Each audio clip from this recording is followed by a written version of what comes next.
My fiance, thinking I couldn't hear due to my deafness, boldly made a call right in front of me and revealed everything. She had already gotten legally married to her crush. She even planned to forge a marriage certificate just to deceive me, but she had forgotten. It was because of her that I lost my hearing in the first place, and it was me who spent years saving her family's company from bankruptcy. What she never imagined was, I had already recovered my hearing. I was planning to tell her on our wedding day, to surprise her, but now, there's no need for that anymore. I turned away, called off the wedding, and applied to study abroad. Without my support, I wonder, how many more good days can she and her crush really enjoy?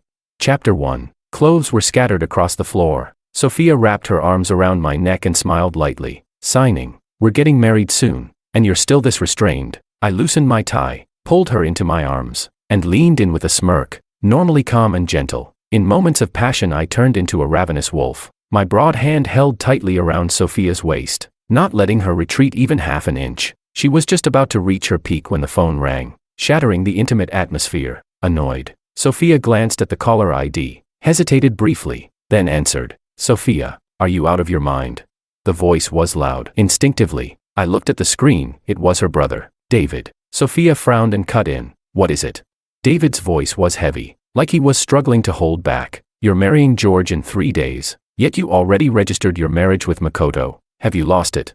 Because she believed I was deaf, Sophia didn't bother lowering the volume. As I processed David's words, I froze, blood rushing to my head. I stared at Sophia in shock. I had lost my hearing years ago due to an accident involving Sophia, but after a long treatment, I recovered. With our wedding coming up in a few days, I had planned to surprise her with the news, but now, unaware of my reaction, Sophia snapped, "That's my business. It has nothing to do with you." David, unable to believe what he was hearing, pressed on. "Did you forget how Makoto was sick and afraid of dying, and begged you to try experimental medicine, leaving you with lifelong side effects? Or how, when your company was in crisis, he just flew abroad without looking back? Hasn't he done enough damage to you?" "Enough," Sophia shouted sharply. "He must have had his reasons back then. Now that he's finally back, I'm not letting go. If we don't leak the news of our marriage to his family, with his awkward status, they'll eat him alive. You figured things out for Makoto, but what about George? He helped you survive a near bankruptcy and build your current success. Even lost his hearing because of you. He loves you so much, and this is how you treat him."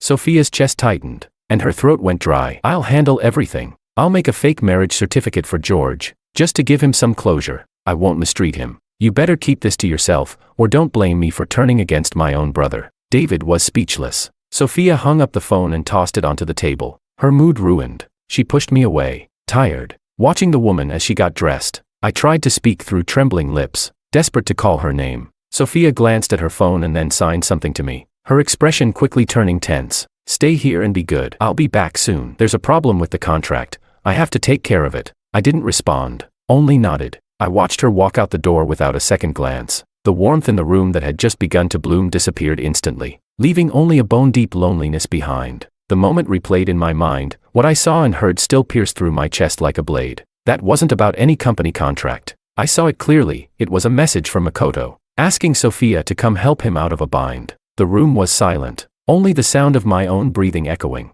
I pressed my arm over my moist eyes and fell into memory. Back when Sophia was the star of our school, I was just an average nobody. I was being extorted by some school bullies. I tried to fight back, but that only brought on harsher revenge. They even threatened to hurt my father. I had no choice but to give in. But once my father's income dropped, I couldn't afford the bribes anymore. One day, they slammed me against the wall and splashed boiling water toward my face. I thought I was finished, but Sophia stepped in. She saved me and threatened them, making sure they never laid a finger on me again. That day, the girl with those stunning, elegant features and a noble coldness, I fell for her at first sight. But I also heard about her childhood friend, Makoto, and I knew Sophia loved him deeply. So much so, that when Makoto got sick, he begged her to test an experimental drug, and she agreed, ending up with permanent side effects. Later, her health crumbled. Her family, cold and distant, failed to support her when rivals moved into strike. Her company nearly went bankrupt from cash flow issues. Soon after the news broke,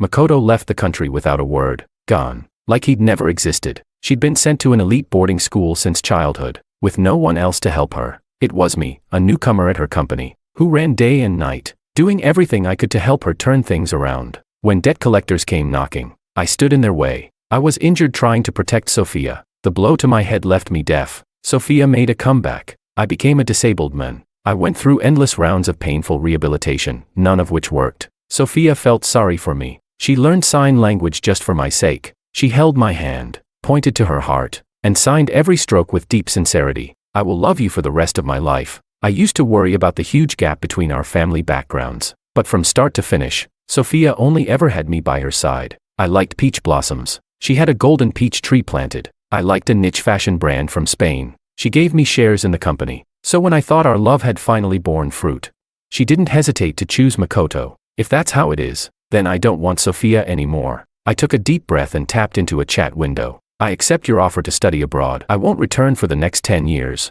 Chapter 2. Not long after I sent the message, my phone vibrated. You finally gave in, my son. You finally came to your senses. Sophia's not right for you. Honestly, the moment your hearing recovered, you should have walked away. At the mention of Sophia, those words I overheard earlier echoed in my mind again. Even though I had decided to let go, my heart still clenched hard. Emotion surged. I tightened my grip on the phone. Then, Mom, please start handling my study abroad application as soon as possible. After her divorce, my mother had gone into business and was too busy to care for me. Later, when her business took off and she wanted to mend our relationship by sending me overseas, Sophia was already in my life. By then, Mom had already prepared everything, even bought me property abroad. But for Sophia, I chose to stay. Then I lost my hearing, and the topic never came up again. Now that she knew I had regained my hearing and agreed to go abroad, Sandra was overjoyed. Great, 10 days at most, everything will be ready. I hung up and exhaled deeply. Back when Sophia was trying to save her collapsing company,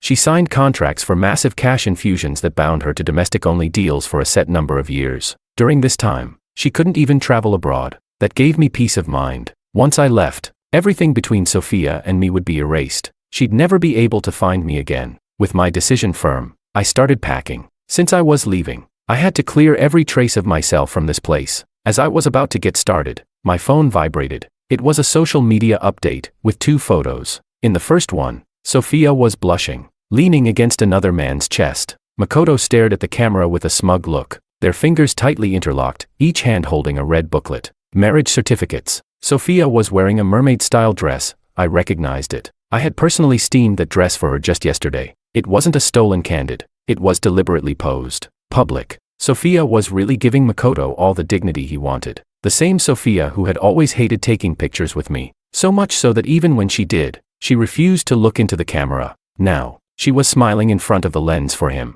I knew her well. If she were trying to keep both sides appeased, she would never let Makoto post something like that. But he posted it anyway. The second photo was a bowl of noodles. In the background, Sophia stood at the stove, wearing an apron. That's when I laughed. Back when Makoto was sick, Sophia risked her life testing medicine for him. She nearly died. She survived, but the side effect left her with sudden bouts of weakness, unable to even stand. I begged a retired medical expert to save her. 7 times. Only after kneeling in the snow for 2 hours did he finally agree to treat her. Eventually, the company began to recover, and Sophia's health followed. But my own body broke down from the strain. I was left with permanent damage. Even so, I always protected her. I never let her cook. I couldn't bear the thought of her fainting in the kitchen. But now, the woman I had cradled in my palms was cooking for someone else. I blew out my birthday candle alone, packed up all the things I regularly used. Then, I gathered every shared memory with Sophia, and threw it all away. The matching rings, our custom-made couple outfits, the stuffed animals we picked together, the photo albums from our trips, even the drawings I made, hand in hand with Sophia, with both our initials signed at the bottom. I took them out of their frames, and discarded them all together. It was very late by the time Sophia finally came home. Watching me quietly painting alone in the room, a trace of guilt flickered across Sophia's face. She signed to me, "Sorry, George. Things at the company have been hectic." I nodded silently, showing no emotion, and continued with my painting. I could have spoken. I could have told Sophia that my hearing had returned, but I didn't see the point. After I lost my hearing, I gradually found peace in painting. It softened my personality, made me calmer. So Sophia didn't think much of my indifference. She sat down and leaned into my chest, her eyes full of affection. "Didn't I tell you to take care of your eyes? Why are you still up painting so late?" Just like before.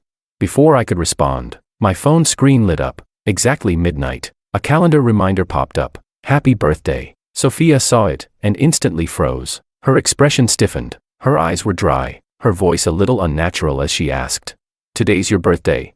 Chapter 3. I didn't show much of a reaction. I just signed back, I know you're busy. Hearing that, the tension on Sophia's face eased. She kissed me gently between the brows. We're getting married soon. I've been swamped preparing for it, so there's been a lot of socializing. Once it's over, I'll make it up to you properly. It's been so long since we went to a class reunion together. Come with me tomorrow. Okay.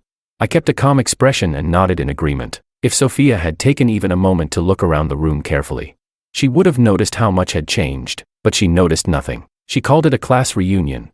But really, most of the people there were her childhood friends. You're here, Sophia.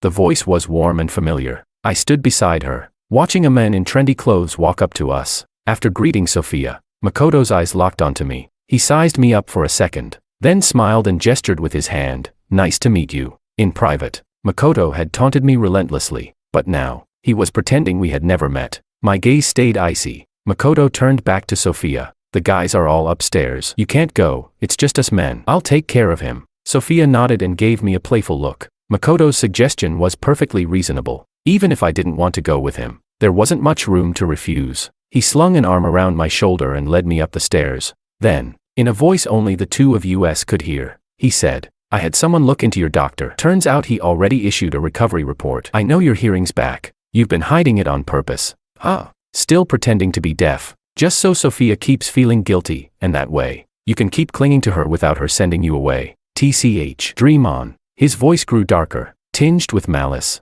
My heart clenched. What do you want? No sooner had I spoken than I saw Makoto suddenly tumble down the stairs, right before my eyes. Out of instinct, I reached out a hand to stop him. The crash was deafening. Everyone turned to look. Sophia had just been discussing business. She turned and saw Makoto rolling down the steps. His head slammed into the railing. His wrist was gashed, blood gushing out, and behind him, I was standing still. From afar, my outstretched hand looked suspicious, like I had pushed him. Makoto. Sophia's pupils shrank. She lifted her dress and ran over, half kneeling to cradle him. Seeing his bloodied head, Sophia's hands trembled. Makoto pointed at me. I just wanted to ask George about his recovery, after learning his hearing was back. But the moment he heard I knew his secret, he flipped and pushed me.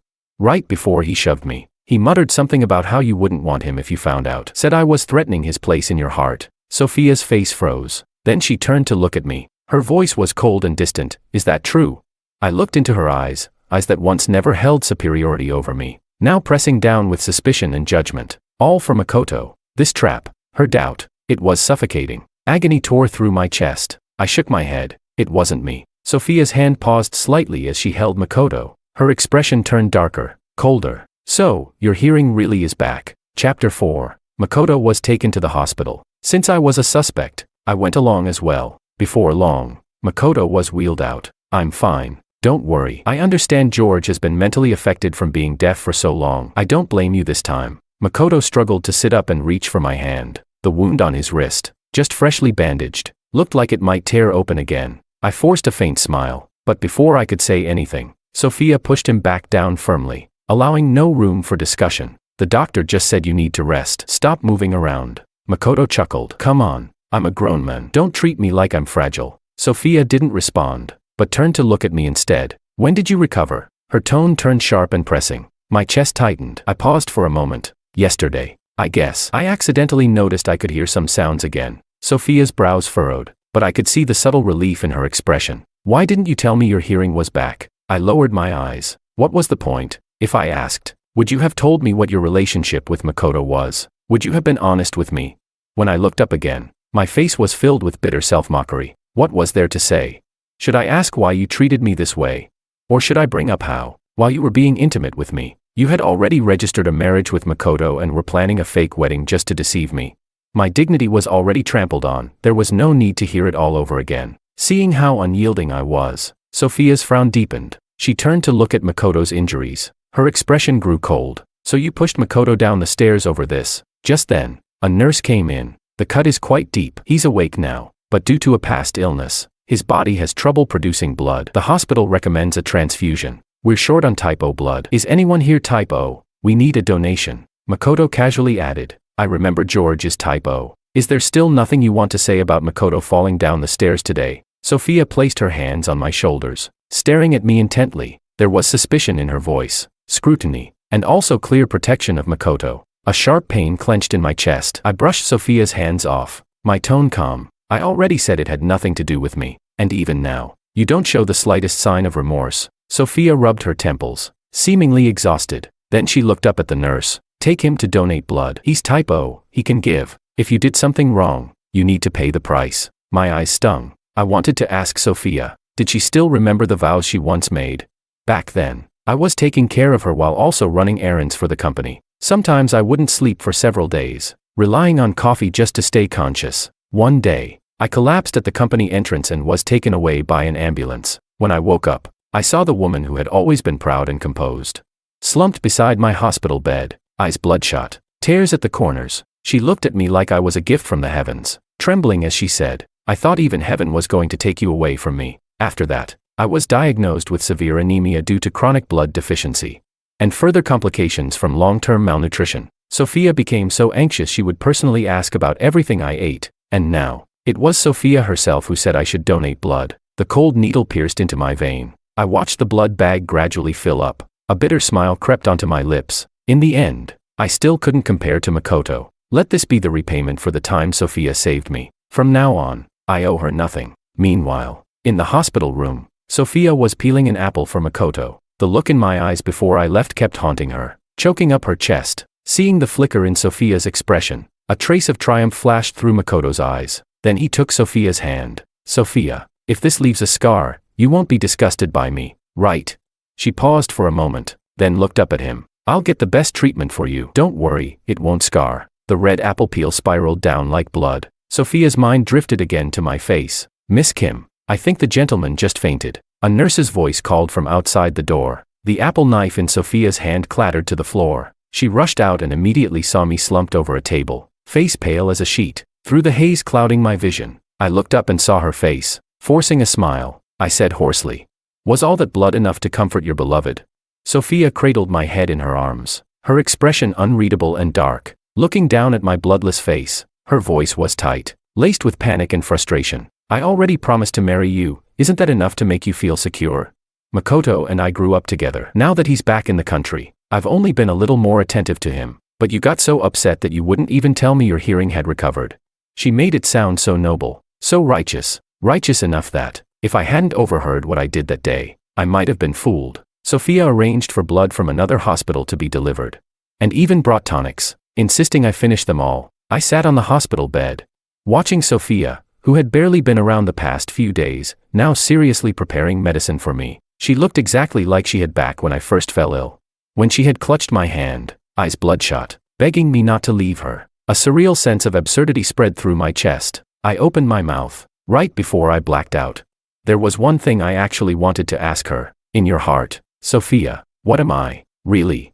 But I didn't get the chance to say it. Both Sophia's phone and mine lit up at the same time. She grabbed her coat and hurried out. Get some rest. I need to take care of something. She left in such a rush. She didn't see the look on my face. She didn't see the message that flashed across my phone screen. Please confirm your itinerary. Your flight to study abroad is in 5 days. Chapter 5. The screen of my phone lit up. I picked it up. Cold fluid was still seeping into my veins as I stared bitterly at Sophia's back, disappearing without the slightest hesitation. No more doubt, I tapped confirm itinerary. This can finally end. The infusion finished quickly. I leaned on the icy counter and checked myself out of the hospital. I didn't want to see Makoto, and I didn't even bother informing Sophia. You look terrible, Makoto said casually as he rotated his arm beside me. Also checking out, he glanced at the bluish bruise on the back of my hand and smirked. Next time, try not to be so impulsive and push me. After all, when I get hurt, Sophia only feels more sorry for me. Well, I'm happy for you then. I looked at him like he was a clown in a circus, completely emotionless. The slight sting in my words made Makoto's face darken a little. Sophia walked out of the doctor's office just then. Her gaze fell on my pale face, and her brow furrowed slightly. I'll take you home. No need, I replied coldly and directly, not caring at all about the shadow darkening her face. I need to get back and prepare for my solo exhibition. So, I have no time to play games with Makoto. Over the years, I'd built up quite a portfolio of work. Some had already been submitted to competitions. Now that I was about to head overseas, having a few notable awards would help me gain a foothold. But then Makoto laughed softly. You mean the upcoming Emerging Designer Showcase? Sophia signed me up too. She even submitted all my materials for me. My throat tightened. It felt like someone had clenched my heart in their fist. After I lost my hearing, I had gone back to studying design, sketching at home, even sharing my progress with Sophia. But aside from her saying, "Don't overwork yourself," she always looked disinterested. I thought she simply didn't care about design. But now I knew, it wasn't disinterest. She just didn't care when I was the one designing. Makoto pulled up the submission interface, almost like showing off. Out of the corner of my eye, I caught a glimpse of his portfolio and suddenly grabbed his wrist. My voice trembled. "Where did you get these designs?" Makoto's designs were identical to mine. Makoto immediately turned to Sophia, clearly seeking help. I was deathly pale, my eyes shaking. "I asked you a question." Sophia stepped in between us, gripping my wrist. Her hand was colder than the hospital floor, and her grip turned my knuckles white. "George, you're being unreasonable. It's just a few design drafts. Makoto just came back from abroad. He's from a prestigious family. He needs this showcase to establish himself." "What do you mean I'm being unreasonable? What do you mean just a few drafts? Those are my life's work."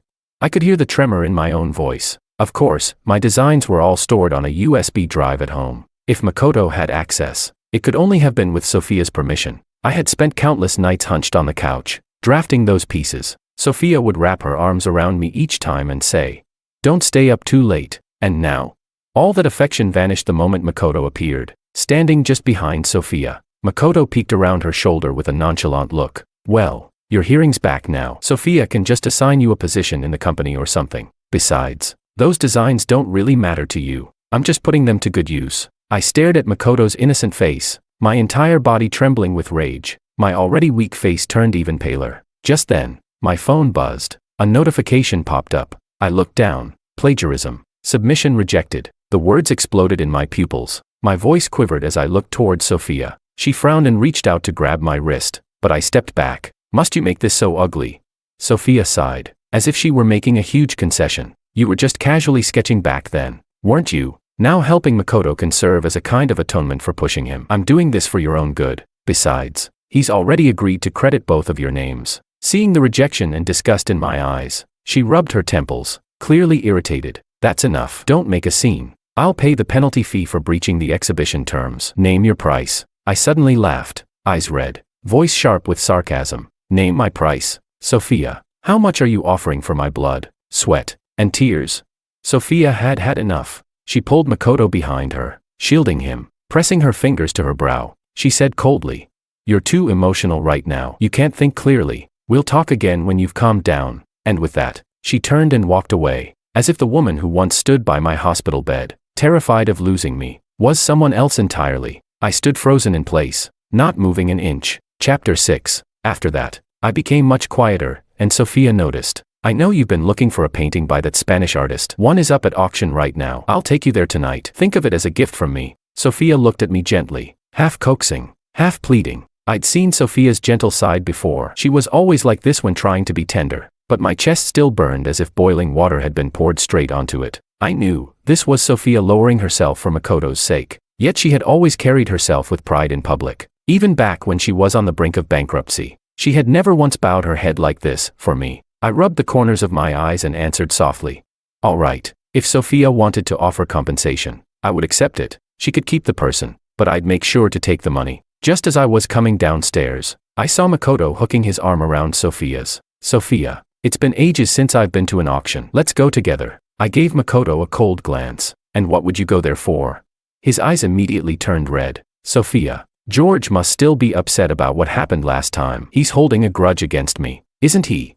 Sophia patted Makoto soothingly. "George isn't petty like that." I didn't even want to see Makoto's face. "If you two want to go, be my guest." "I'm not going." Sophia hurriedly spoke up when she saw me turn to leave. I asked around. "There's only one of that painting. If you miss it, it's gone." I paused, then turned back and got in the car. My portfolio was already gone. I'd heard that the professor who had once mentored me really liked that artist. If I could get the painting, maybe I could win back some ground. Sophia reached over to adjust my clothes, but I subtly pulled away. "That's not necessary," I said calmly. "I'm not used to it." Makoto's lips pressed into a thin line. His fingers curled slightly, unnoticed. He was about to say something when the auctioneer's voice boomed across the hall. "This piece is a classic work by Spanish painter Diva. Starting bid, 20 million. Sophia glanced at me, then confidently raised her paddle, securing the painting in one decisive move. "I know you're still upset about everything before. I didn't handle it properly." I remained unmoved. Sophia looked helpless and leaned in, her voice barely above a whisper.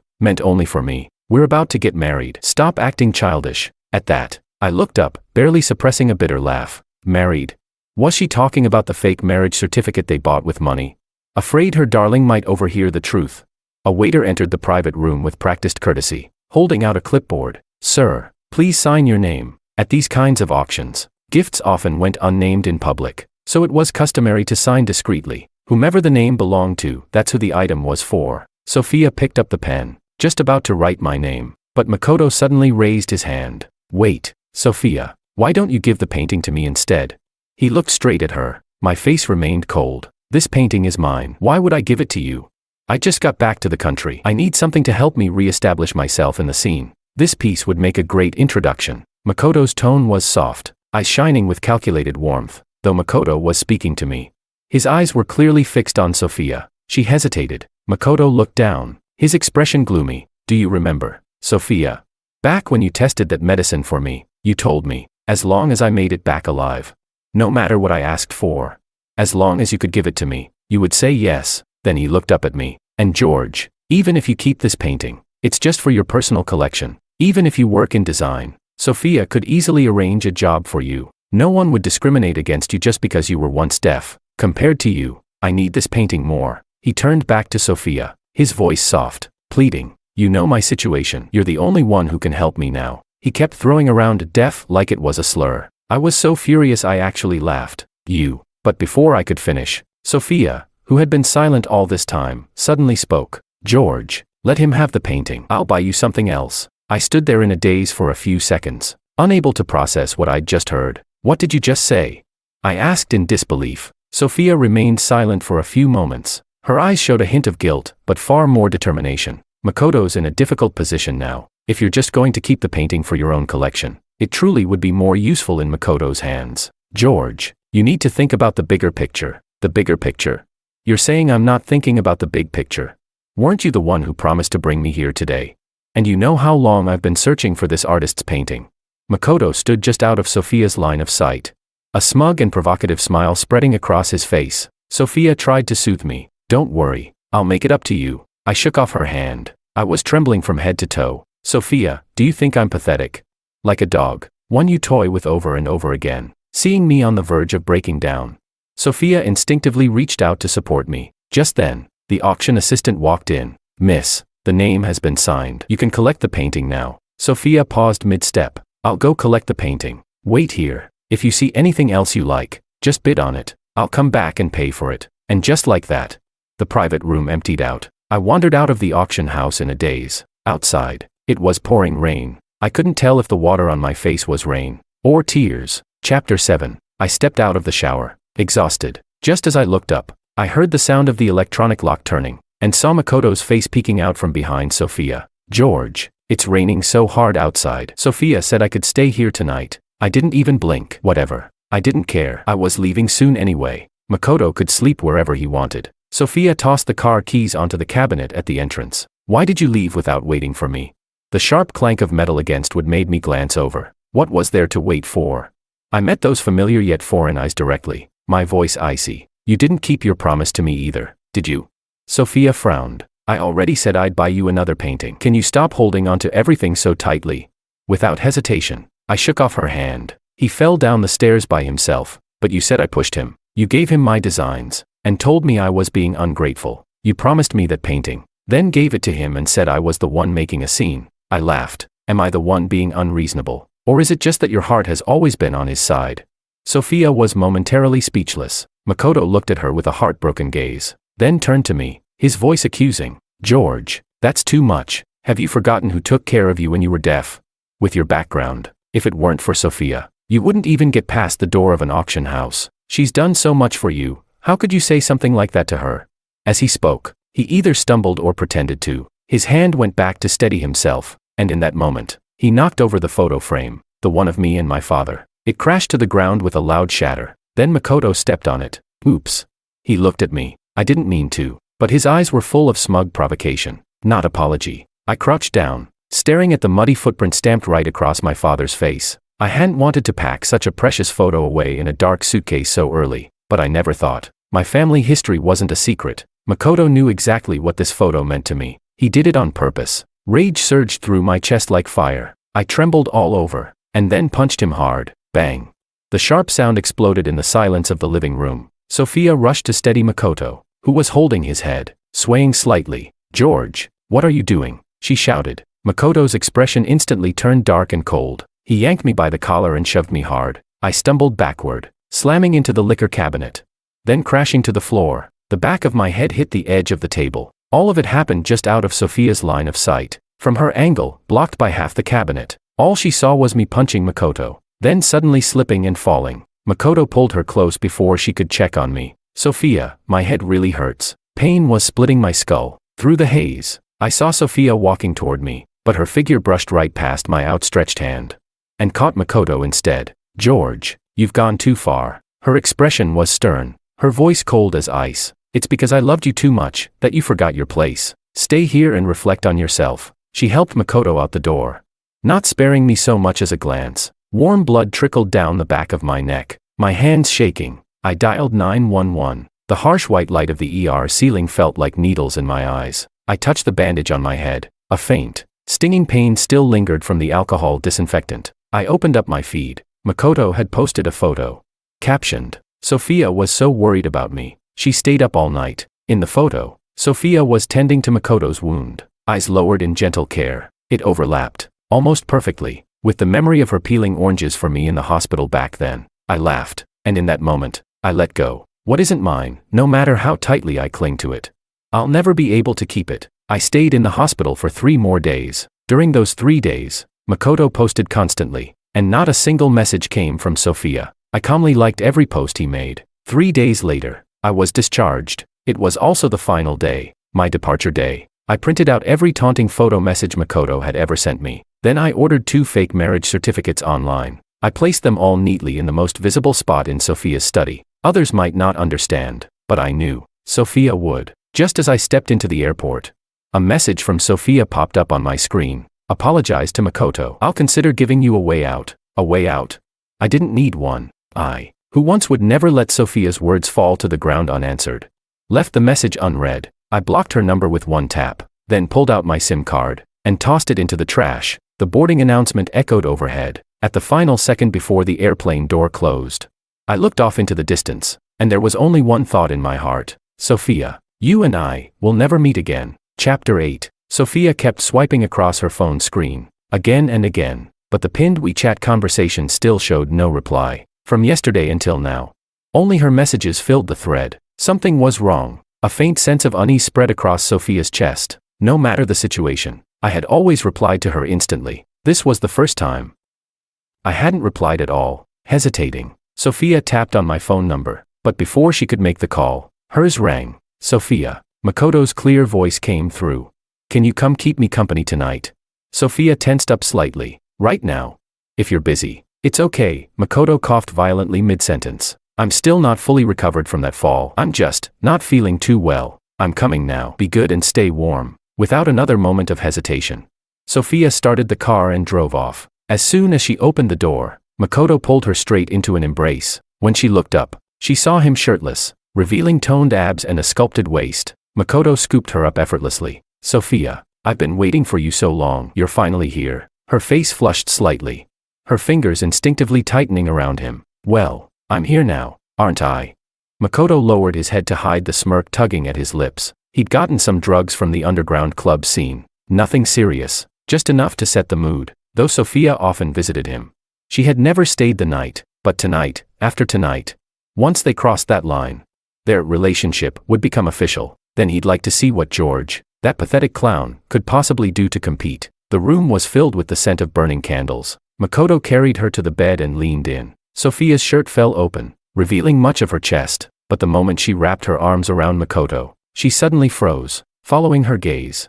Makoto turned to look, and his expression stiffened. On the computer screen was my design, my work. Back when I lost my voice, my life revolved around rehab and waiting for Sophia to come home. I couldn't hear, I couldn't socialize. All I could do was sit quietly on the couch and draw. Sophia used to hug me from behind while I sketched.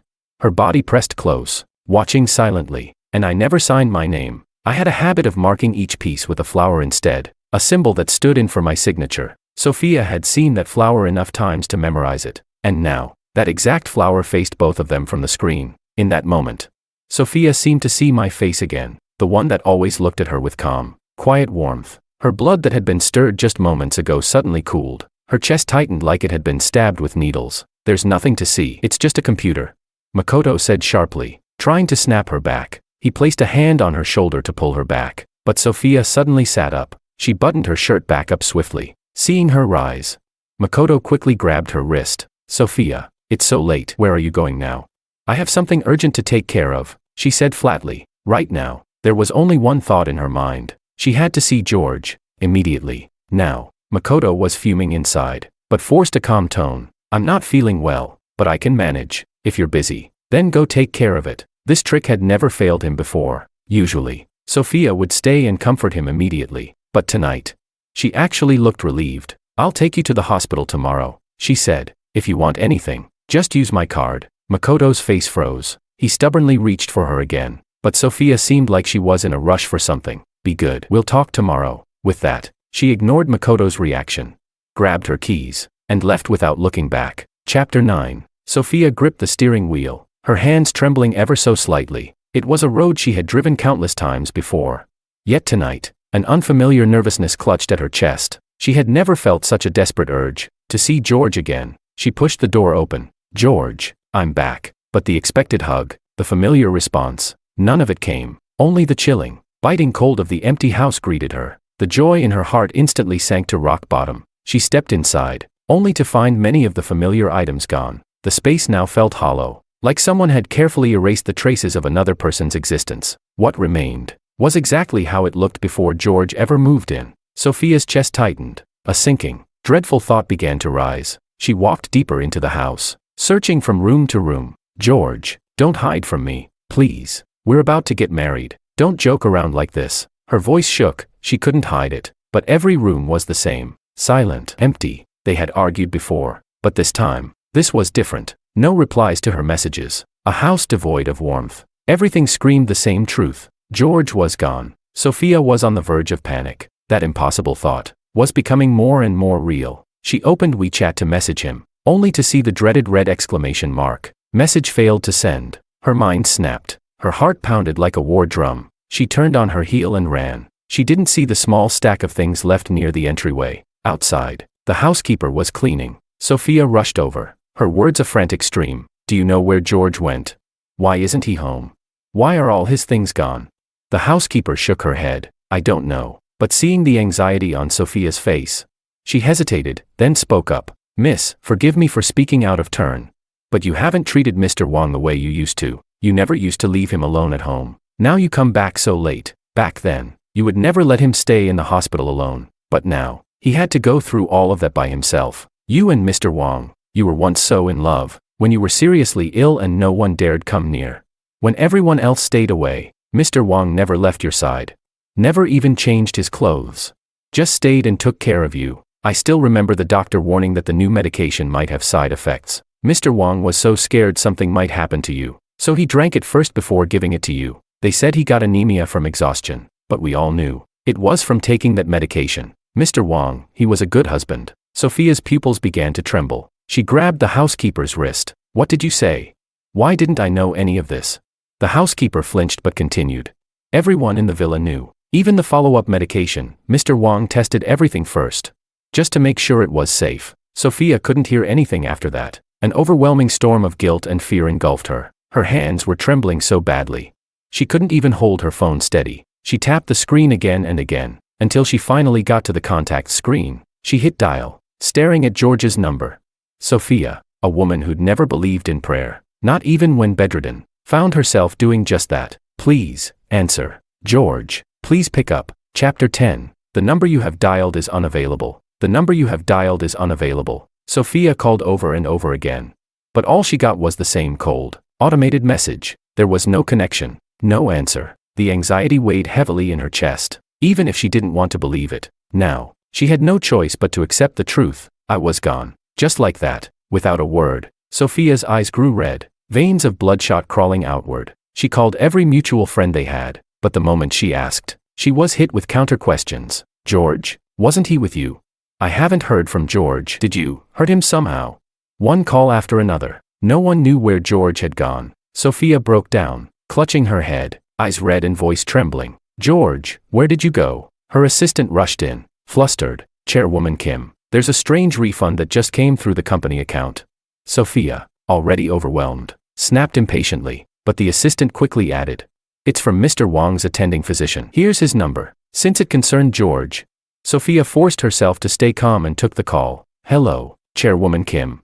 Yes, it's like this. Mr. Wang's hearing had already fully recovered last month. He even told me not to say anything. He wanted to surprise you when you registered your marriage.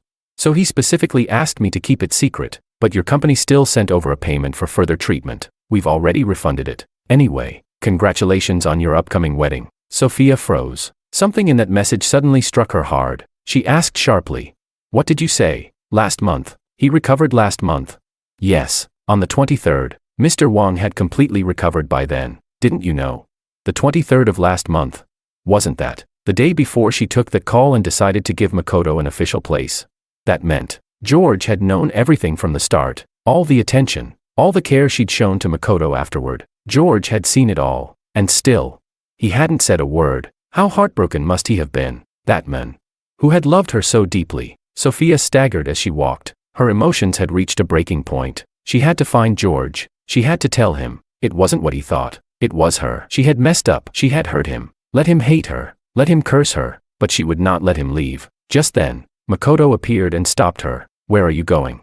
Sophia paused for a moment. I'm going to find George. He's gone. I have to find him. Makoto's jaw clenched. He wrapped his arms around her. If he's gone, then let him go. Now we can finally be together, out in the open. Sophia let him hold her, but she said nothing. She should feel happy, but she didn't know why. Her mind was filled with George, his voice, his smile, his joy when he called her name, his tears, his laughter, all of it. Makoto, holding Sophia in his arms, noticed that she remained stiff and unmoved. A flash of malice crossed his eyes. Suddenly, he let go of her. He snatched the fruit knife from the table and held it to his own throat. Staring at Sophia with fierce determination, he said, back then, I lost you for all kinds of stupid reasons, but now fate has finally given me another chance. In this lifetime, I only ever wanted you. If you won't have me, I might as well be dead. Are you insane?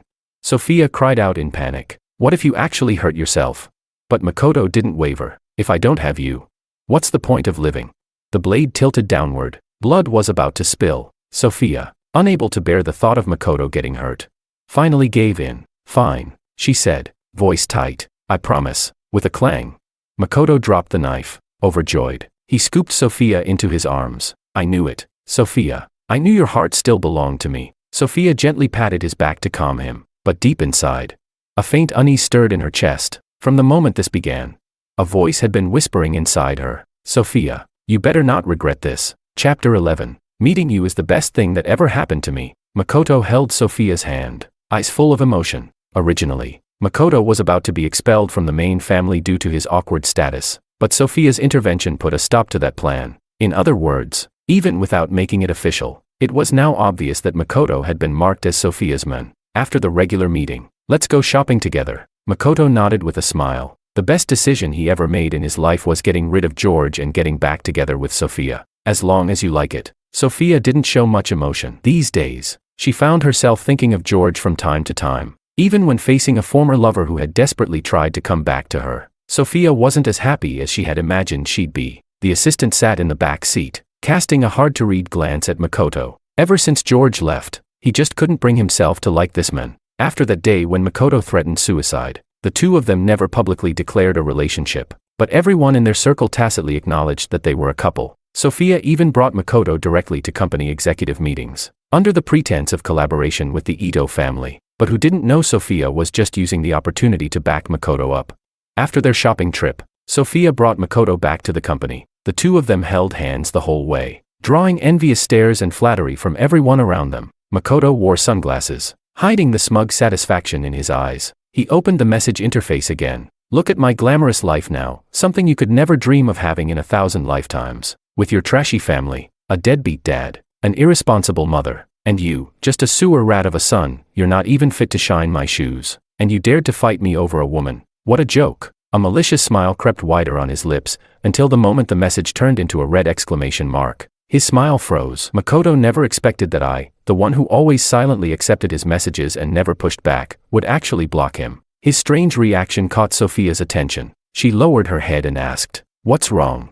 With a careless glance, she saw a familiar name, George. Sewer rat, deadbeat dad, trashy family, fighting over a woman. These phrases exploded in Sophia's mind. She snatched the phone from Makoto's hand, pointing at the screen. Her voice trembled. "You've been sending this kind of crap to George?"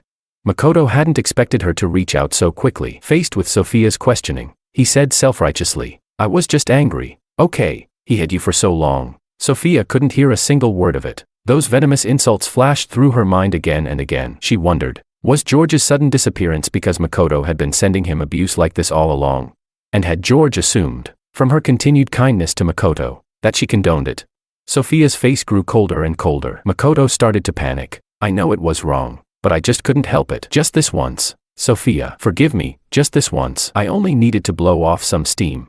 But after that brief panic, Makoto quickly calmed himself. George was gone, and all the chat logs were deleted. Sophia had no proof, and the message hadn't even been delivered. Sophia had always been soft-hearted. She wouldn't really do anything. Just then, the housekeeper knocked on the door. "Chairwoman Kim, Mr. Wong left something behind last time when he left in a hurry. Would you like to see it now?" Makoto's face turned pale the moment he saw what the housekeeper handed over. It was 2 red-colored fake marriage certificates, and a thick stack of text messages full of insults and provocations, all sent from Makoto's phone. Sophia trembled as she read through them. Only then did she realize, ever since Makoto returned to the country, the harassment and insults toward George had never stopped. Sophia closed her eyes in pain. Seeing her expression, Makoto panicked. "I did all of this just because I love you so much. I'm the one who loves you the most. So why should it be him by your side instead of me?"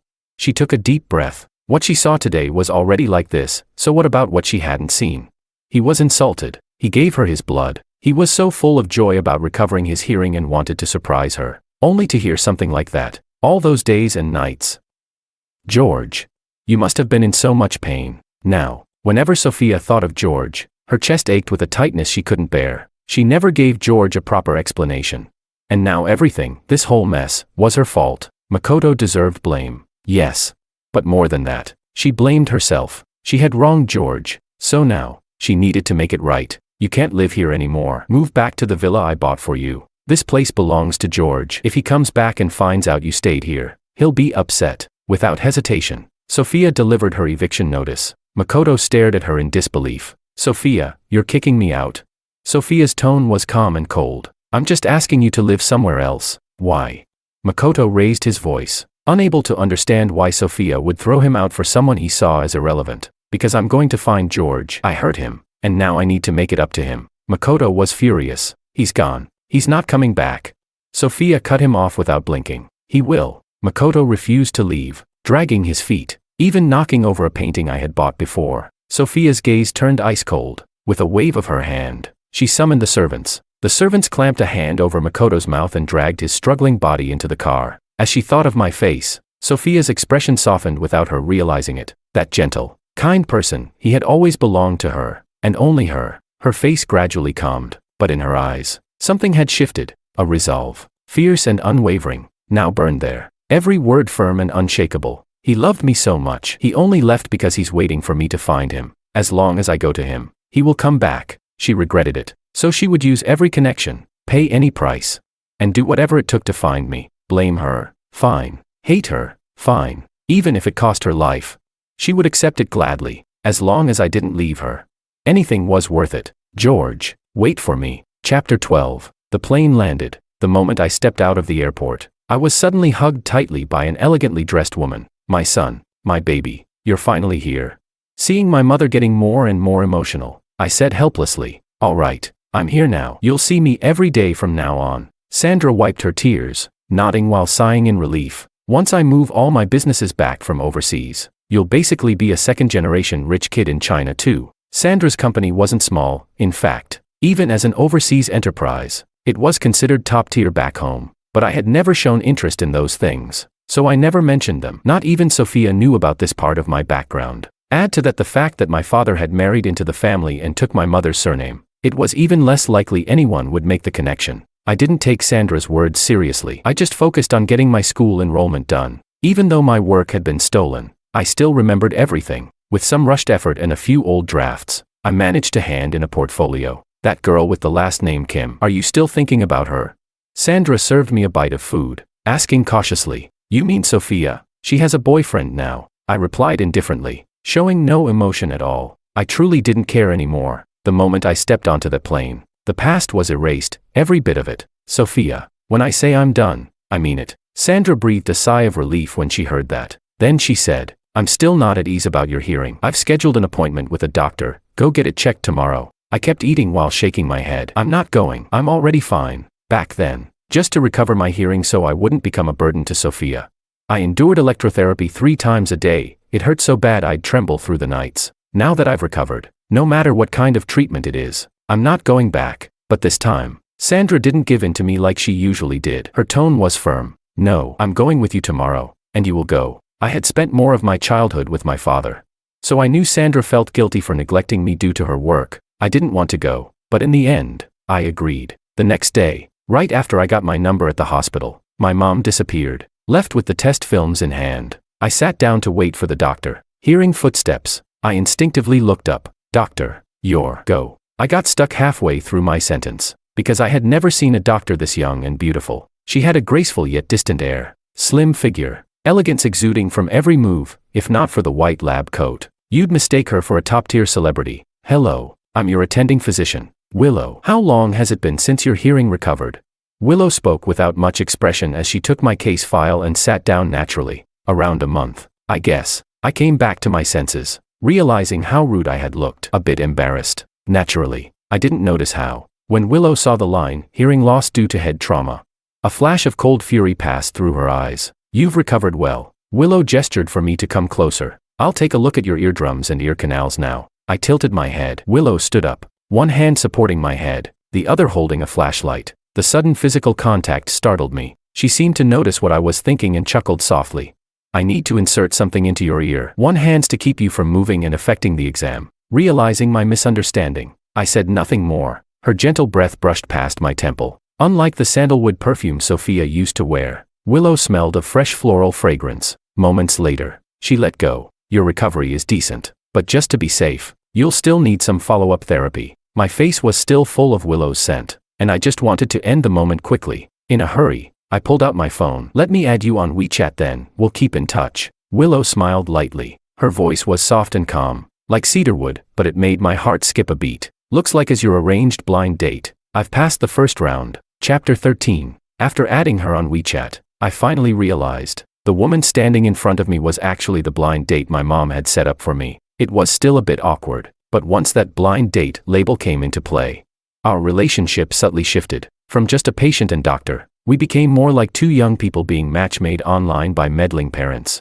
Somehow, that closeness became more natural. When we learned that our parents were old friends, we ended up going out for a meal together. You're already a lead physician at such a young age?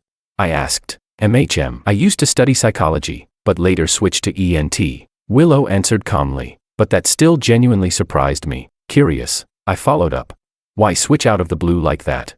But Willow just smiled. That's a question I'll answer another time. I wasn't the kind to pry. All right then. As she looked at me, there was something Willow didn't say aloud. Just like how I didn't know the answer to that question, she didn't understand her own thoughts either. That afternoon, I had to go to school. Willow's villa was nearby, so she brought me over. Having lived here for a long time, she naturally became my tour guide. It felt like I had gone back to when I had just met Sophia. No exhaustion, just energy and warmth. And I found that Willow, for someone so proud and reserved, was surprisingly willing to go along with my nonsense. Not in a sarcastic or jokey way, but in a sincere, straight-faced kind of way that made every reply feel like a promise. I couldn't help but start teasing her. Do you think I can catch the fish in this lake? They look so fat. I want to eat one. Sure, if you want one, I'll catch it for you now. That museum over there's closed off. Can we really go in? I just started school. Will I get in trouble? No, if you want to go in, then go. No one would dare stop you. Does spicy food affect my ears? Even if it does, I still want to eat it. It doesn't. And even if it did, I'd treat you. This kind of back and forth went on all day. At some point, I realized I hadn't felt this relaxed in a long time. When I was with Sophia, I was constantly aware of the class divide, always tense, but with Willow, I unknowingly let go and just was myself. Before I knew it, it was already dark. All right, we've been running around all day. Time to go back and do your rehab exercises. I didn't want to go, but Willow, usually so gentle, was surprisingly firm about this. Don't worry, it won't hurt.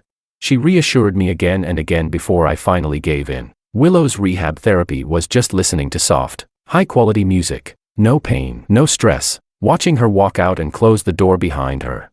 I thought, if things continued like this with Willow, it wouldn't be so bad. But the moment she stepped outside, all that gentle warmth disappeared from her face. She answered a phone call, and her soft eyes turned cold and vicious in an instant. I told you, stop anyone from Sophia's side from digging for information. Use any means necessary. Even hitting her company is fine. Seal off all intel related to George. Not a single word is allowed to leak. Then, pressing her temples with her fingers, a cruel smile slowly crept onto Willow's face. And as for that man she loved so deeply, the one we tracked down before, let a little piece of that info accidentally slip. I can't wait to see the look on Sophia's face when she finds out what kind of person the man she loved to her bones truly is. Chapter 14. Ever since the last incident, after Makoto was forced to move out, Sophia hadn't stepped foot in his new place again. Even when she did see him, it was purely out of obligation to care for him, as she had once promised. Aside from hospital or company visits, she had nothing to do with him anymore. The rest of her days were spent going in and out of the company,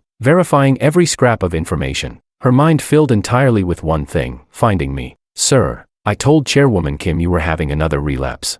But she only said you could use her credit card to pay for treatment. She didn't say she'd come see you. The servant's voice grew quieter and quieter. Makoto, furious, flipped the table over. This was already the third time he'd tried to get Sophia to come visit him, and been rejected.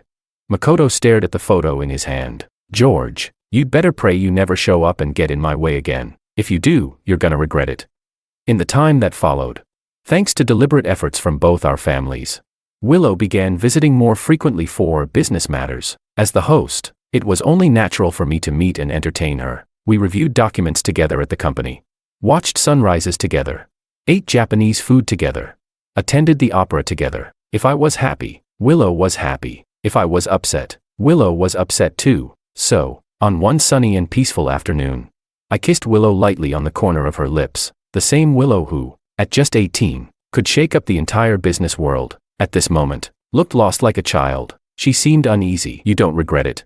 I didn't answer. Instead, I smiled and deepened the kiss. The next day, we went home together. Sandra was overjoyed. Her smile couldn't have been wider. I heard your company back home ran into some trouble. You'll be heading back at the end of the month? Sandra asked. Willow paused, then nodded. Yes, Auntie. Well, if you're going back, make sure you clean everything up properly. Sandra's smile faded as she gave Willow a sidelong glance. Willow replied respectfully, I will, Auntie. They were both sharp players in the business world, so Willow knew exactly what Sandra meant. Everyone already knew Willow had feelings for me, and they also knew she'd been going head-to-head with Sophia's company back in China. Sandra's words referred not only to business, but also made it clear, tie up loose ends, including personal ones. You're going back? Huh? Then I won't see you for a while, I said. Sandra cut in. Not just her, you're going back too. I froze. Sure. Willow leaving so suddenly made me feel a little off. But not to the point where I'd ditch my education just to follow her back. I set up a company with his parents. You two are the heirs, you'll need to return to handle it. I can't leave right now, so you'll have to go. When it came to business, it was serious. I didn't protest any further. All right, I'll go. But what about my studies? I haven't finished school yet. Hearing my tone soften, Willow lifted her cup, hiding the playful curl of her lips behind it. Leave it to me. It wasn't until the next day that I understood what she meant by leave it to me. Somehow, Willow had gotten her hands on a painting by Diva, the very same artist whose work had once been snatched away by Makoto. She gave it to my professor. And in an instant, the man lit up with joy and gave me an easy pass. Before I could even react, Willow told me she had actually gotten 2 paintings, and she had saved one for me. Wait, wasn't there only one original?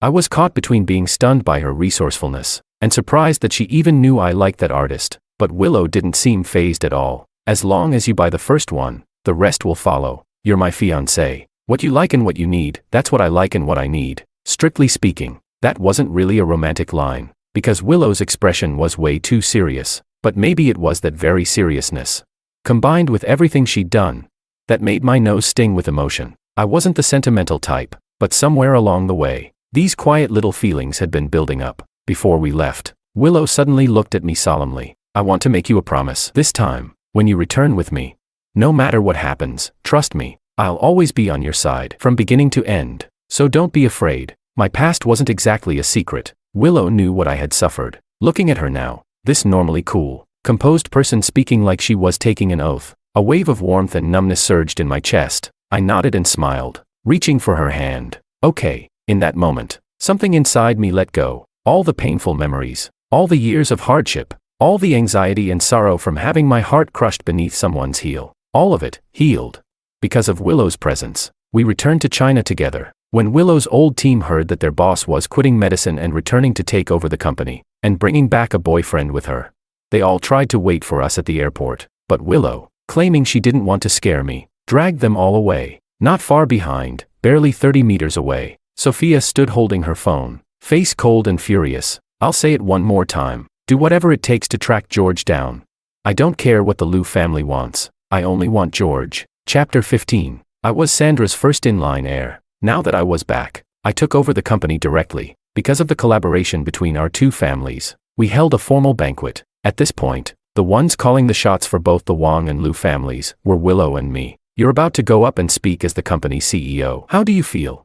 Not bad. What I was worried about wasn't the speech, but the fact that, in a business circle this small, once you throw a big event under the company's name, you're bound to run into people you'd rather never see again. To avoid trouble, I had Willow send out the invitations listing only our representative names, not mine. The stifling atmosphere of the banquet irritated me. I'm going for a walk. Come find me later. Willow replied. Okay, be careful. I had just walked over to the lakeside and hadn't even sat down yet, when I heard a familiar voice. Well, I thought you looked familiar. It's George. I turned toward the sound. Sure enough, it was Makoto, dressed in a bright blue suit. Ever since Sophia made him move out of the villa, he had no choice but to give in. He begged for ages before convincing Sophia to let him move back in. But even then, she spent all her time searching for me. And their relationship wasn't what it used to be. Now seeing me again, Makoto's heart was filled with resentment. I didn't want to get into it with him, so I turned to leave, but a group of Makoto's buddies blocked my way. Were you rushing off too? Come on, guys. Isn't this the deaf guy from before? The one who cruelly pushed Makoto down just to keep Chairwoman Kim's attention? That's right. TSK. Look at the way he's dressed. What? Sold yourself off again? Got yourself another sugar daddy? They weren't even trying to lower their voices. A crowd began to gather around. Nobody knew who I was, but everyone knew Makoto. In an instant, all the eyes around me turned strange. When I heard that last comment, my eyes went cold. Watch your mouth. Makoto sneered. He already had Sophia. He didn't even bother pretending with me anymore. And you're still trying to act noble. You're just some nobody from a dead-end family. The only reason you even had a job back then was because Sophia handed it to you out of pity. If it weren't for that hearing loss, forget dignity, you wouldn't have even survived. By now, my expression was ice cold. I'm calling security. People like you aren't welcome here. Makoto looked at me with pure disgust. And you think you can act all high and mighty just because someone's keeping you? He gave a look. His crew instantly got the message. One of them shoved me hard. I was already standing near the edge of the lake. With that push, I went straight into the water. The splash was massive. People on shore rushed to help. Willow heard the commotion and came running, only to witness the scene. Her eyes blazing with fury. I was pulled out of the water, but because I had been soaked for too long, I sat to the side looking pale, completely drenched. What happened here? A sharp gaze swept across everyone present. Makoto knew Willow. The Liu family had always been among the elite in their circle, top tier. Their status was no lower than Sophia's, if anything, it was even higher. So the moment Willow appeared, Makoto raised his wine glass and said, "No one knows how this guy got in. He used to be a deaf simp who shamelessly begged to be kept as a sugar baby. Now he's been kicked out for good. All he knows is how to fake being pitiful. President Liu, don't be fooled." Willow narrowed her eyes at Makoto, and that sharp glare made his heart tremble. He instinctively took a step back. Willow helped me to my feet, her expression icy and stern. "Then let me make things clear right here and now. This gentleman beside me, Mr. George, is the only son of President Wang, the first in-line heir to the Wang family overseas. Just like me, he holds the position of CEO, and he's also my fiance." The crowd erupted in astonishment. First in-line heir to the Wang family, a CEO on the same level as Willow, fiance. Any one of these titles alone would make headlines. Now, All 3 titles belonged to one man. The atmosphere exploded like a powder keg. Those who had just looked on with disdain now suddenly had cautious expressions. Some who were good at reading the room were already changing their tone, just as the congratulations were about to be spoken. Another thunderclap rolled through the crowd. George has always been my husband, mine. What does he have to do with you? Willow. Sophia's voice rang out. Chapter 16. The crowd erupted once again. First, my identity had been revealed. Then came 2 heavyweights. One was the heiress of the prestigious Liu family, a century-old noble house. The other was Sophia of the Kim family, a rising star who built her empire with her own hands. Either of them alone was a figure who commanded respect wherever they went. And now, the air was thick with tension as the 2 locked horns, over a man who had once been completely unknown. Oh, married. When did that happen? Why am I, the person involved, the last to know? Chairwoman Kim must be so busy with her business empire that she can't even remember who her husband is. I had already recovered by now. Upon hearing Sophia's words, I replied coldly. Sophia stared at me, trying to read my face, but no matter how hard she looked, there was no trace of softness. She stepped forward, trying to approach me, but the security guards blocked her path. Willow's expression was icy cold, and Sophia had no choice but to stop in her tracks. Yes, Sophia reached out anxiously. We haven't registered the marriage yet. Just wait for me. Give me time. I'll fix everything. Before she could finish, Makoto suddenly stepped in front of her. Sophia, we have registered our marriage. You and I are the ones who are legally married. Didn't Chairwoman Kim already sign the papers? You can't even remember who your husband is. Willow's mocking voice rang out. Everyone in this circle already knew about Sophia and Makoto. It wasn't a secret. In fact, Makoto had even posted about their marriage online back then. As waves of murmurs rippled through the crowd, Sophia turned to me in a panic. It's not like that. George, please, believe me. She wanted to explain that it was a temporary solution, that she only married Makoto because he was struggling after returning to the country. Otherwise, he would have been cast aside in political games. She thought of a dozen excuses, but when she looked up, she was stunned to find my expression calm and indifferent. I hadn't even spared her a glance. It was total disregard. Sophia felt a sharp ache in her chest. Suddenly, she remembered what the doctor had once told her. Mr. Wang's hearing had already recovered long ago, and her own words at the time, now that he's finally come back, I won't let go. So, it was she who had hurt George's heart. She had been wrong from the very beginning. The man who used to be closest to her was now someone else's fiance.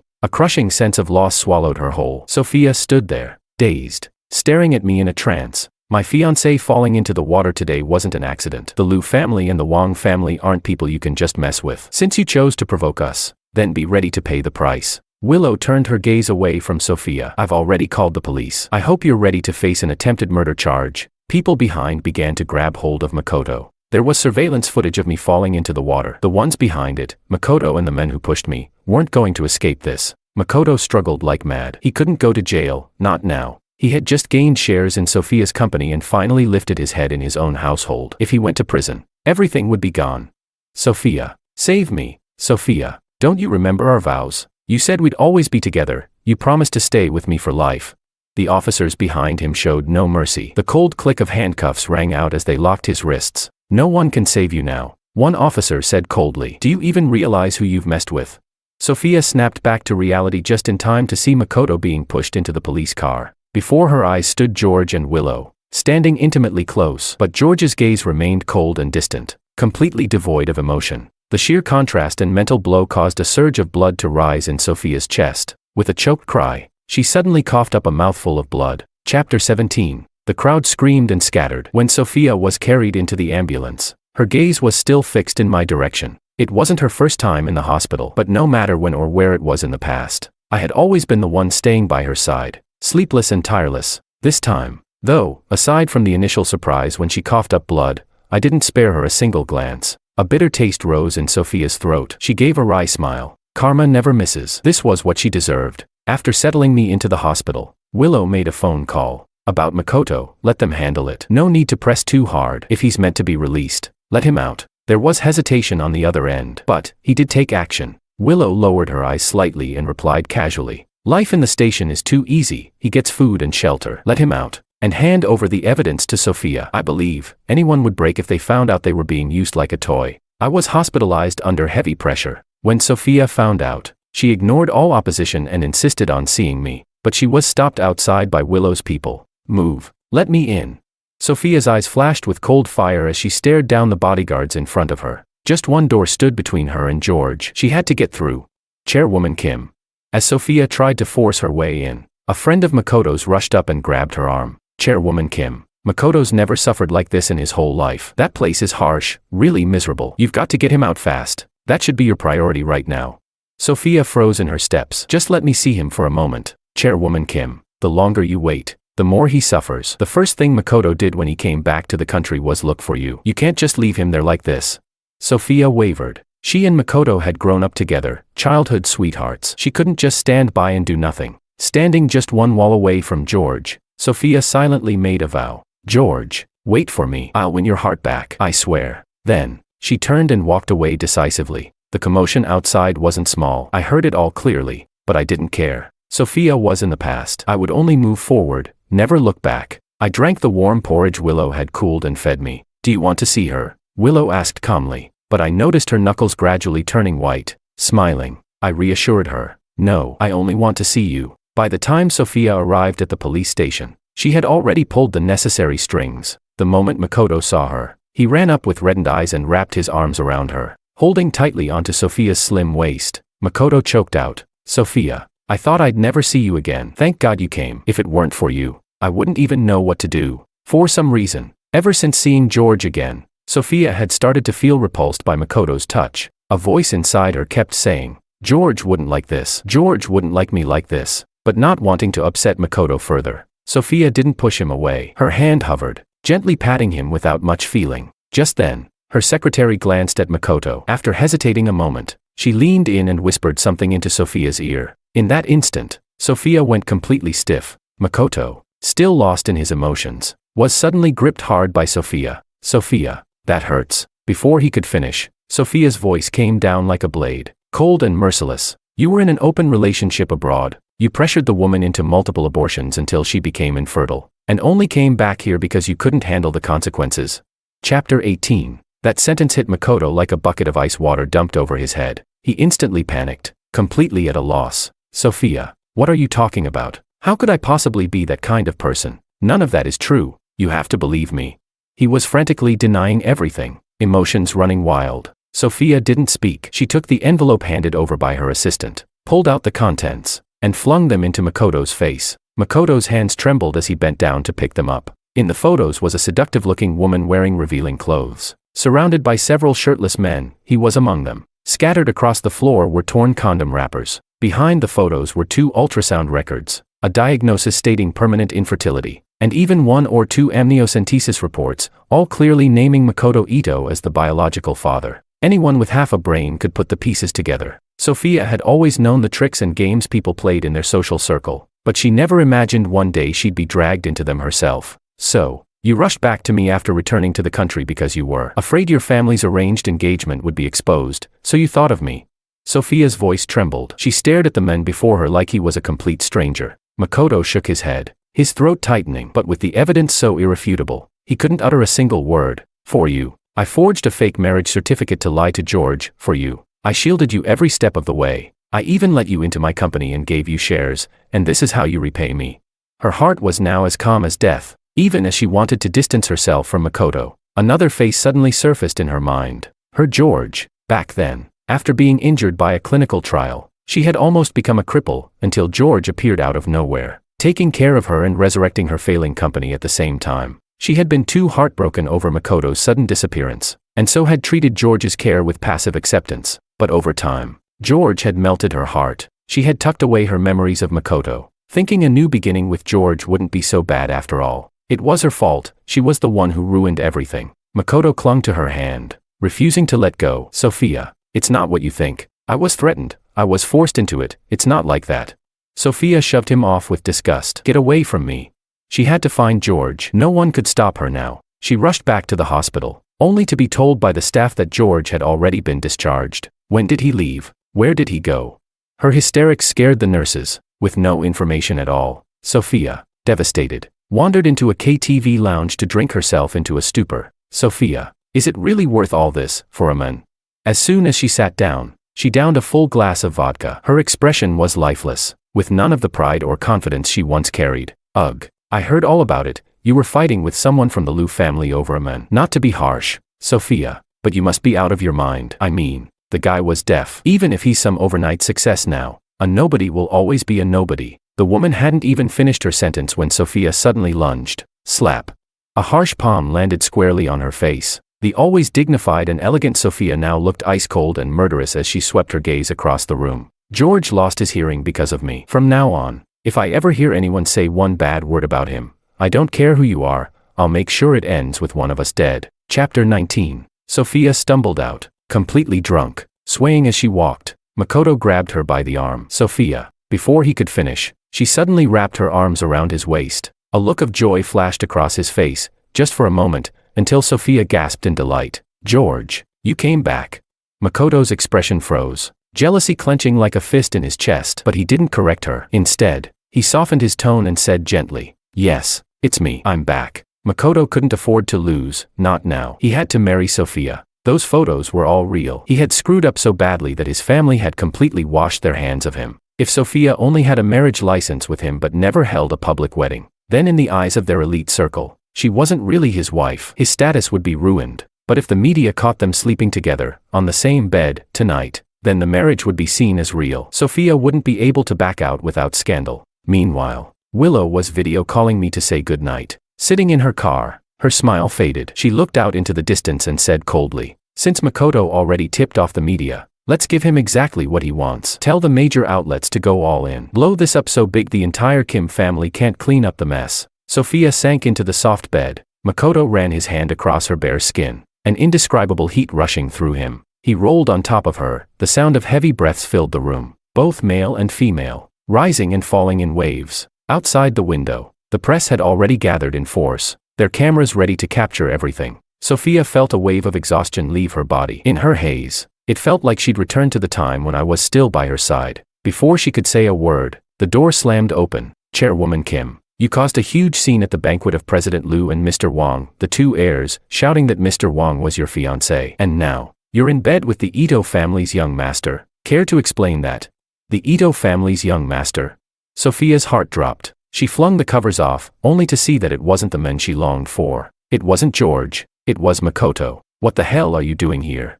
Makoto flinched at the disgust in her eyes. It stung like knives. All because of George. But the media behind him gave her no time to react. The flashbulbs blazed directly in her face. "Chairwoman Kim, reports say you and Makoto already registered your marriage. Now that you've been found in bed together, does this confirm the nature of your relationship?" "Chairwoman Kim, when will you and Mr. Ito hold your wedding ceremony?"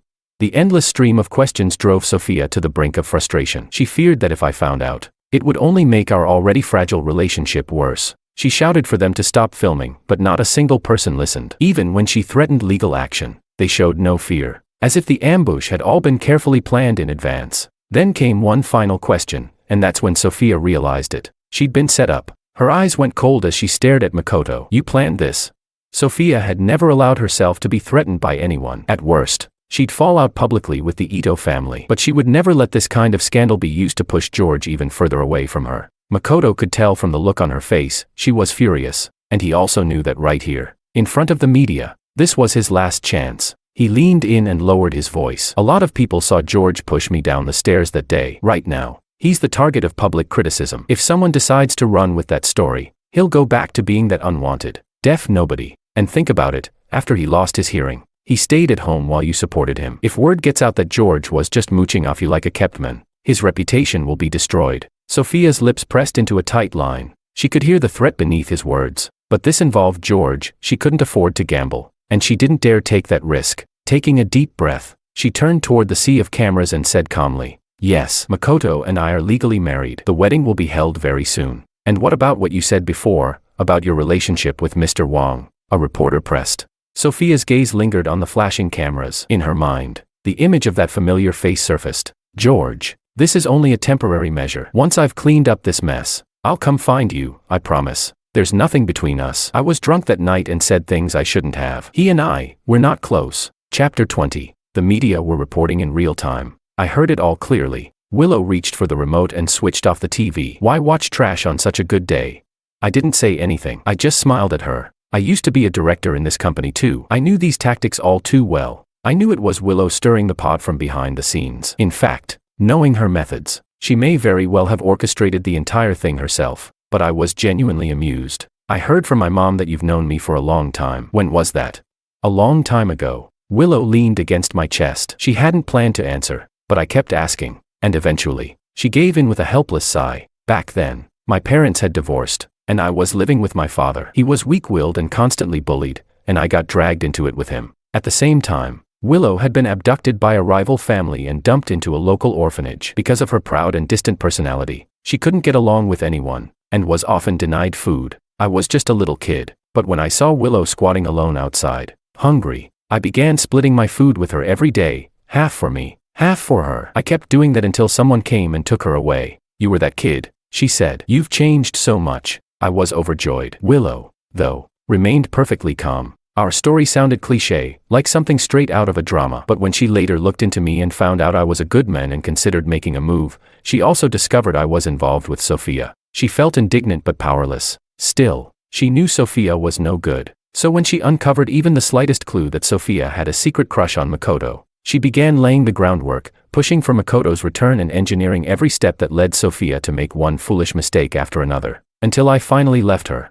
This wasn't just strategy, it was obsession. Willow had made up her mind. In this lifetime, she would have me, no matter what. Well, if fate brought us together like this, I said, taking her hand with a smile, then let's get married soon. I knew she was uneasy, and as long as I stayed in the country, as long as I still had business here, I would inevitably run into Sophia again. I didn't know why Sophia had suddenly started clinging to me again, completely changing her previous attitude, but I didn't care. Better to cut cleanly now than drag it out. The sooner we married, the better. When Sophia received the wedding invitation from me and Willow, she was at the villa. The bright red invitation seared into her eyes like fire. She went mad, flinging it violently to the floor. George would never marry some shady woman like her. Who the hell does Willow think she is?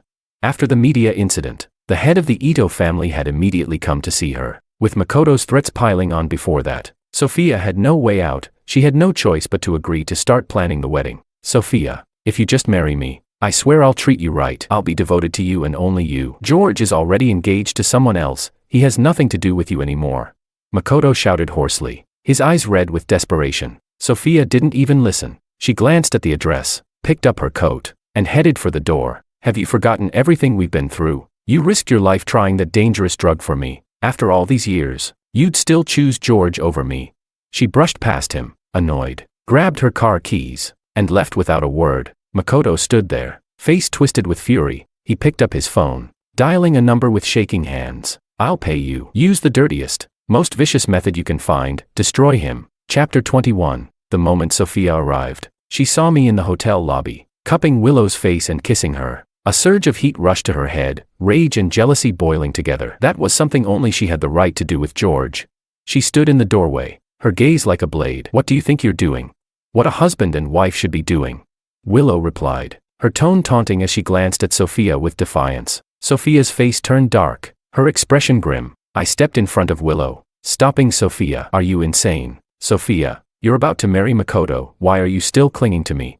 At the sight of me, Sophia's voice turned hoarse, filled with guilt. George, it was my fault. I shouldn't have lied to you. I messed everything up. But if you'll come back with me, I'll break things off with Makoto immediately. I swear I'll never hurt you again. Please, can you forgive me? Let me make things right. As she reached out for my hand, I stepped back. Sophia, there's nothing between us anymore. She froze. You're not still thinking Makoto was innocent all along and that I was the one who made a mistake back then, are you? Her eyes turned sharp. What do you mean? Willow called someone out and pulled up a video on her phone. On the screen, it was clear. I was standing beside Makoto at the top of a staircase. For a brief moment, his face twisted into something sinister. He said something unintelligible, then he tumbled down the stairs. My hands never moved, not once. Oh, and one more thing, Willow said coolly. When you volunteered for the dangerous drug trial for him back then, he knew all the side effects. He just didn't tell you, because he was afraid you'd back out. And even his return to the country wasn't because of you, it was part of another agenda. I'm sure you've figured that out by now. Her voice was as cold and emotionless as ever, but to Sophia, it was like lightning had struck a clear sky. If Makoto had been faking everything, then back when I was already weakened from donating blood I had been forced to give, she still doubted me in public. She chose to defend Makoto in front of everyone. She even gave away the painting I had drawn for her, just to make Makoto happy. Every step, every choice, she had helped hurt me. Oh, and while Makoto was faking a fall, and George was getting stitches in his scalp without anesthesia. You were off watching the sunset with Makoto. Sophia, you're the one who made him lose his hearing. You forced him to give blood. You humiliated him. You let him bleed and didn't even stay. You pressured him until he had to flee the country. If George's mother hadn't had some influence, he'd have been ruined because of you. Now you come crawling back with your crocodile tears. You think you're worthy. Smack. Willow slapped Sophia hard across the face. Blood trickled from the corner of her lips, but she didn't fight back. Go ahead. Hit me. I owe him that. Willow sneered. You. Worthy. Sophia didn't step foot into the wedding venue. She stood at a distance, but from where she stood, she could see everything, the vows, the kiss, the joy on our faces. For a moment, she drifted. She remembered George wearing a crisp white shirt, smiling gently as he asked when she'd be ready to marry him. He wanted to start preparing the dowry. She had been tipsy back then, picked up a soda can ring, and looped it over his finger. It had only been a few months ago, but it felt like a different lifetime. Chairwoman Kim, her assistant said hesitantly, you asked me to keep tabs on Makoto. Today I overheard something. Sophia's eyes grew cold. Speak. He's trying to find people to kidnap Mr. Wong. As the call ended, a dangerous thought slowly took shape in Sophia's mind. She had been born from a loveless political marriage, so she had always cherished genuine love with all her heart. In the beginning, all the kids in their circle avoided her. Only Makoto had been willing to play with her. She had mistaken that attachment for true affection. She had been blind, treasuring fool's gold while letting go of the one man who truly loved her. And now, Sophia regretted it, but it was too late. Her George didn't want her anymore. She looked at me from afar, smiling with Willow, radiating happiness. She smiled too, bittersweet. Then she picked up her phone and dialed. Makoto. Where are you? I'm coming to see you. Chapter 22. When Sophia called, Makoto was both thrilled and surprised. He was convinced she had finally come around. I'm at the villa. Sophia, I'll be waiting. Sophia arrived quickly and, upon entering, immediately dismissed all the staff. Makoto blinked in confusion. What's going on? Sophia replied calmly. Didn't you want to get married? What are all these unrelated people doing here? Makoto, overjoyed, hugged her tightly. Without a word, Sophia quietly slipped something into his drink and handed it to him. Makoto, blinded by happiness, didn't notice the strange look in her eyes. When he finally woke up groggy and confused, the room outside was ablaze. He tried to move, only to realize he was tied to the bed, completely immobilized. Sophia stood watching the flames lick the walls. She looked at Makoto's terrified eyes and softly said, Don't be afraid, I'll go with you. Makoto froze. Then it hit him, what she meant. He let out muffled screams and thrashed desperately, but the restraints held firm. Sophia stared down at the photo of me on her phone. She smiled, completely at peace. In her days, she saw the early days, George, the refined and sincere man who had just entered her life. He had followed her around, helped her with everything, and later, kissed her shyly. Afterward, that usually bold and cheerful man had blinked at her awkwardly and asked if he could be her boyfriend. She remembered what she had said then. She had said yes. She also remembered the vow she made as a child, when I grow up, I'll treasure anyone who truly loves me. How stupid she had been. All those years of obsession, just a joke. She had clutched onto Makoto, a man full of manipulation and lies, and in doing so, lost the one who loved her with all his heart. And worse, she had hurt him. But it was okay. There was still time to make amends. Sophia downed a whole bottle of sleeping pills, then lay down peacefully on the bed. She loved me, and hated me for leaving her. But love and hate, over and over again, in the end, she had no one to blame but herself. As her consciousness faded, she remembered something I once said. Out of chaos came the two primal forces of yin and yang, and hatred, in truth, is simply love pushed to its extreme. Halfway through our wedding, Willow received the news. Sophia and Makoto had set themselves on fire and died together. Shut down all footage and online chatter. Bury this story completely, Willow instructed coldly. Everything Sophia did had been her own choice. Willow was no saint. When she first entered the business world, she'd even bankrupted a few small companies to make her mark. But she only ever wanted me to be happy. So anything that didn't matter, anyone who didn't matter, was erased from the picture. The Kim family collapsed almost overnight, with the Liu family involved. Even those who had wanted a share of the scandal helped smother the story. Before long, the incident faded into silence. Our wedding concluded perfectly, and the Wang family's business stabilized, growing stronger by the day. Exhausted from a long day, I massaged my sore shoulders and turned to Willow, a bit curious. What exactly did you say to Sophia to get her to back off so cleanly? Willow pressed her fingers into the back of my neck. Nothing much. She's a woman with a name to protect. It wouldn't have looked good for her to keep clinging. I nodded and didn't ask again. Later, Willow and I worked side by side to bring the company fully back on track, uniting the Wang family with both domestic and overseas businesses. Once everything was settled, it was time for me to return to my studies. Before leaving, I took one last look at the familiar airport. Nearby, someone was reading a viral post aloud. Out of chaos came the two primal forces of yin and yang. I turned my head, smiling faintly, and softly finished the sentence in my heart. And hatred is simply love taken to its extreme.